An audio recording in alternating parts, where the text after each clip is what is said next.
Assalamualaikum warahmatullahi wabarakatuh. Perkenalkan, nama saya Indah Sukmayanti, NIM 2014-2012-9. Di sini pada kesempatan kali ini saya ingin mereview konsep dasar sistem informasi manajemen. Baik, langsung saja.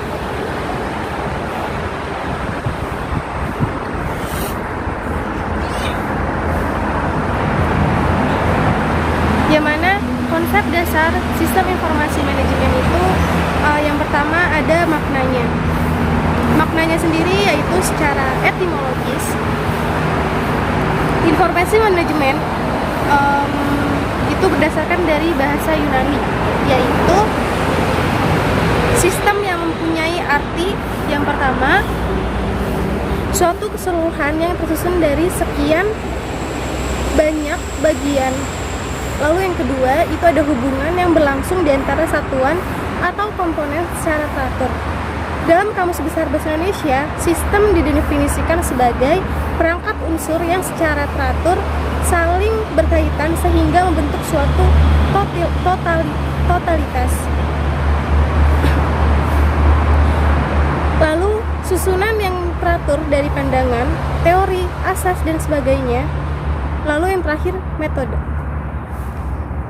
Para ahli memberikan definisi sistem yang dapat memperjelas pemahaman tentang sistem, yaitu subsistem yang saling berinteraksi. Kesatuan utuh melebihi jika subsistem tersebut bekerja sendiri-sendiri. Menurut Jogianto pada tahun 2005, mengemukakan bahwa sistem sebagai kumpulan elemen yang berinteraksi untuk mencapai tujuan tertentu. Sistem ini menggambarkan kejadian dan kesatuan yang nyata, yaitu objek dan terjadi. Secara sederhana, itu sistem mengandung arti kumpulan dari komponen yang dimiliki unsur keterkaitan antara satu dan lainnya. Selanjutnya, sistem informasi sendiri yaitu sekumpulan hardware, software, brainware, prosedur, dan atau aturan yang diorganisasikan secara integral untuk mengolah data menjadi informasi yang bermanfaat untuk memecahkan masalah dan mengambil keputusan. Sistem informasi adalah satu kesatuan data olahan yang terintegrasi dan saling melengkapi yang menghasilkan output, baik dalam bentuk gambar, suara, maupun tulisan. Selanjutnya, definisi sistem informasi sebagaimana disebutkan Agus Mulyanto dengan mengutip pendapat para ahli seperti yang pertama itu James Alter. Sistem informasi adalah kombinasi antara prosedur kerja, informasi, orang, dan teknologi informasi yang diorganisasikan untuk mencapai tujuan dalam sebuah organisasi. Lalu menurut Bodnar dan Hopwood, sistem informasi adalah kumpulan perangkat keras dan perangkat lunak yang dirancang untuk mentransformasikan data ke dalam bentuk informasi yang berguna. Lalu yang ketiga, itu menurut Gelinas, Oram, dan Wiggins, sistem informasi adalah suatu sistem buatan manusia yang secara umum terdiri atas kumpulan komponen berbasis komputer dan manual yang dibuat untuk menghimpun, menyimpan, dan mengelola data serta menyediakan informasi keluaran kepada pemakai. Lalu yang kedua, itu ada sistem informasi manajemen sebagai disiplin ilmu. Atmosudirjo menyebutkan bahwa sistem informasi adalah setiap sesuatu yang terdiri atas objek, unsur, atau komponen yang tertata kaitan dan tertata hubungannya satu sama lain sedemikian rupa sehingga unsur-unsur tersebut merupakan kesatuan pemrosesan atau pengolahan tertentu.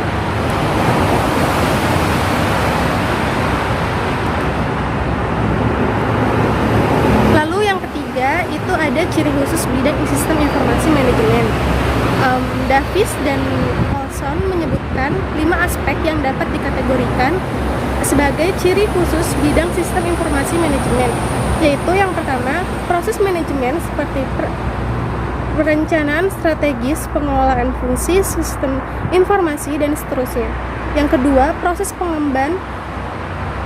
pengembangan seperti manajemen proyek, pengembangan sistem, dan seterusnya. Yang ketiga, ada konsep pengembangan seperti konsep sosio-teknikal, konsep kualitas, dan seterusnya. Yang keempat, representasi seperti sistem basis data, pengkodean program, dan seterusnya. Lalu yang terakhir ada sistem aplikasi seperti knowledge management, executive system, dan seterusnya. B. Perkembangan teknologi dalam sistem informasi manajemen bisnis. Yang pertama, mengenal teknologi informasi.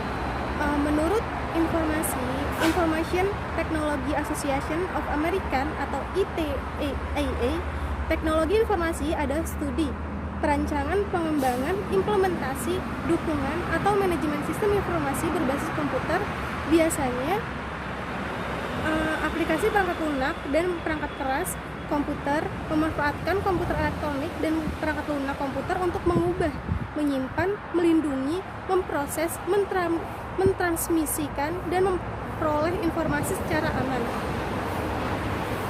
Lalu teknologi informasi menjadi hal yang sangat penting karena banyak organisasi yang menerapkan teknologi informasi untuk mendukung kegiatan organisasi. Fungsi teknologi informasi yaitu meningkatnya kompleksitas dari tugas manajemen. Yang kedua, memberi pengaruh ekonomi internasional globalisasi. Lalu yang ketiga, memberi waktu tanggap, response time yang lebih cepat.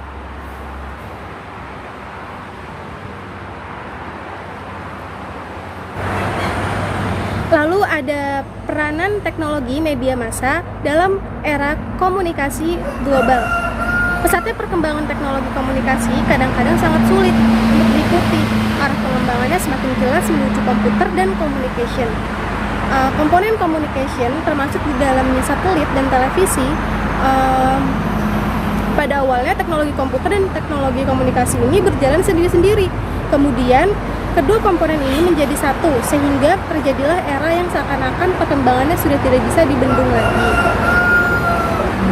Pada satu sisi, perkembangan ini mempermudah hubungan antar manusia, tetapi pada sisi lain perkembangan tersebut menimbulkan dimensi perubahan yang berakibat pada perubahan struktur kelembagaan masyarakat dan perilaku serta pandangan budayanya. Secara mikro, ada hal cukup menarik untuk dipelajari, yaitu cara evolusi perkembangan teknologi informasi yang ada secara signifikan mempengaruhi persaingan antar perusahaan di dunia, khususnya yang berkembang di bidang jasa. Secara garis besar, ada 4 periode perkembangan sistem informasi yang dimulai dari penemuan komputer hingga saat ini. Keempat era tersebut terjadi tidak hanya karena dipicu oleh perkembangan teknologi komputer yang sedemikian pesat, tapi juga didukung oleh teori-teori baru mengenai manajemen perusahaan modern. Lalu ada era komputerisasi. Periode ini dimulai sekitar tahun 1960-an ketika mini komputer dan mainframe diperkenalkan perusahaan seperti IBM ke dunia industri. Kemampuan menghitung yang sedemikian cepat menyebabkan banyak perusahaan yang memanfaatkannya untuk keperluan pengolahan data processing. Pemakaian komputer pada masa ini ditunjukkan untuk meningkatkan efisiensi karena mempergunakan komputer untuk pekerjaan-pekerjaan tertentu jauh lebih efisien dari segi waktu dan biaya dibandingkan dengan memperkerjakan berpuluh-puluh sumber daya manusia untuk hal serupa. Lalu yang ketiga itu ada era teknologi informasi. Kemajuan teknologi digital yang dipadu dengan telekomunikasi telah membawa komputer memasuki masa-masa revolusinya. Pada awal tahun 1970-an, teknologi personal komputer mulai diperkenalkan sebagai alternatif pengganti mini komputer. Tidak seperti pada kedua era sebelumnya yang lebih menekankan pada unsur teknologi, pada era manajemen perubahan ini, perusahaan-perusahaan lebih ditekankan sistem informasi, yaitu menjadikan komputer dan teknologi informasi sebagai komponen dari sistem tersebut. Tidak heran bahwa pada era tahun 1980-an sampai dengan awal tahun 1990-an itu banyak perusahaan yang melakukan bisnis proses reengineering atau DPR, restrukturisasi, implementasi ISO 9000,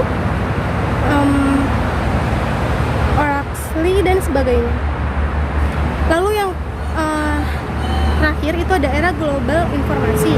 Sejak pertengahan tahun 1980-an, perkembangan di bidang teknologi informasi komputer dan telekomunikasi sedemikian pesatnya jika digambarkan secara grafis, kemajuan yang terjadi terlihat secara eksponensial ketika sebuah seminar internasional mengenai internet diselenggarakan di San Francisco pada tahun 1996 pada praktisi teknologi informasi yang dahulu bekerja sama. Mungkin itu saja yang bisa dapat saya sampaikan. Atas kekurangannya saya mohon maaf. Wassalamualaikum warahmatullahi wabarakatuh.